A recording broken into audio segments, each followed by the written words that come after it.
मित्रांनो, आज घेऊन आलोय पुन्हा तुम्हाला एक नवीन पद्धत गुणाकार करण्याची. आणि ही पद्धत आहे कोणत्याही संख्येला 25 ने कसं गुणायचं आहे. म्हणजे कोणतीही संख्या असेल त्याला 25 ने जर गुणाकार करायचा आहे तर सोपी पद्धत काय वापरायची बघा. तर सर्वप्रथम मी पहिला उदाहरण लिहिलं आहे 16 गुणिला 25. 16 गुणिला 25. तर सुरुवातीला सांगतोय 25 चा अर्थ काय असतो. 25 म्हणजे काय, तर 25 म्हणजे थोडक्यात 100 भागिले 4 असतात. 100 भागिले 4 म्हणजे 25 असतात. 4 1 4, 4 2 8, खाली 2 उरले 4 5 20. म्हणजे 100 भागिले 4 म्हणजे 25 असतात. म्हणून आपण सिम्प्लिफाय म्हणजे सोपं जाण्यासाठी आपण काय करतोय, 25 च्या ठिकाणी 100 भागिले 4 चा वापर करतोय. कसा बघूया मित्रांनो. मी काय करणार, या 16ला 25 ने गुणायचं आहे. 25 ने गुणायचं म्हणजे काय, तर याला मी 100 ने गुणणार म्हणजे 1600 आणि याला मी 4 ने भागणार.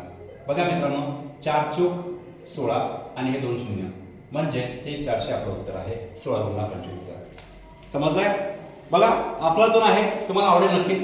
आता 48 गुणिले 25 करायचं आहे. बघूयात, हा 48 आहे आणि मी सांगितलं मला 100 ने गुणायचं आहे म्हणजे किती, 2 शून्य द्यायच्यावरती 2 झिरो आणि त्याला कितीने भागायचं आहे, 4 ने भागायचं आहे. यस, मग याचं उत्तर काय येणार, 4 1 4, 4 2 8 आणि हे 2 शून्य 400 म्हणजे 48 गुणिले 25 हे 1200 आहे.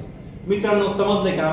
बरं, अजून एक गणित आपण सोडूया तुमच्यासाठी आणि बघूयात. आता 3 अंकी गणित आहे आणि 3 अंकी संख्येला आपण 25 न गुणतोय. बघा काय करायचंय, प्रोसिजर सेम आहे, तसंच करायचंय. याच्यावर 2 शून्य द्यायचंय, याला 4 ला भागायचंय. टेन्शन अजिबात घ्यायचं नाही, सोपी पद्धत आहे, समजून जाते. आता याला भाग द्या.